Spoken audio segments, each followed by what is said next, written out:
I just wanted to first of all welcome you to this course. I'm very glad that you are taking the time to join me in a journey of exploration of mindfulness, different dimensions of mindfulness, and also towards the end of the series, a historical perspective on its development.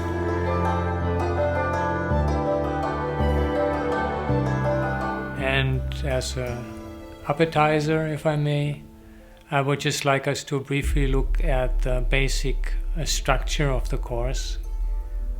12 lectures, and they fall into 4 groups of 3. So the idea is for you have these lectures, and there'll be an online forum for discussing the content of the lectures, but there's also meditation practices.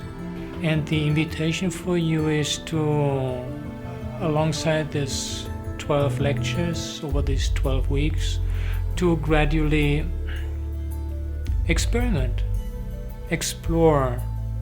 meditation practices.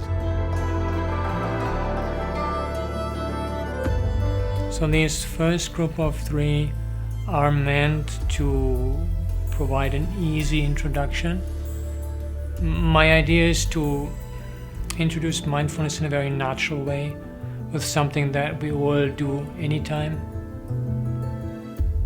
And I also have some, I think, important finding that I made in relation to mindful eating that I'm happy to present in the first lecture, which provides a perspective, a foundation perspective for this dialogue between early Buddhism and its contemporary employment.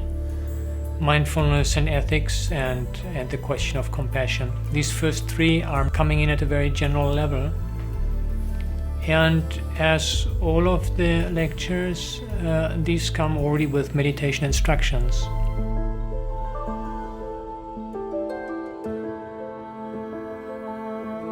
This second set of 3 lectures looks a little bit more at formal practice of mindfulness. And the first one is on mindfulness of the body, or I like to call it embodied mindfulness. The second lecture is on mindfulness of breathing, that question of mindfulness and focused attention to see if we can tease out the similarity and difference. And the third one is on the establishments of mindfulness, Satipatthana meditation, as the central type of practice to engender wisdom, liberating wisdom in the early Buddhist scheme. The next triad, the next group of 3 lectures, goes into somewhat specific areas. One of these is the question of bare awareness.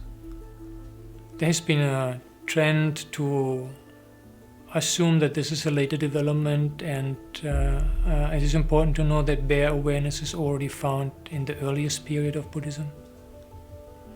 Then there is the relationship of mindfulness to health, which is very prominent in current time, but also found since the earliest period of Buddhism. And then there is the very important but somewhat challenging topic of mindfulness of death, to use mindfulness to face our own mortality. The last set of 3 lectures is somewhat more from a historical perspective. I begin by looking at the story of how the Buddha reached awakening and the role of mindfulness in that context. Then I proceed to the development in the constructs of mindfulness in later tradition. And the final lecture is on contemporary mindfulness and mindfulness to face problems in contemporary society. So that is more of like putting it all into a historical context.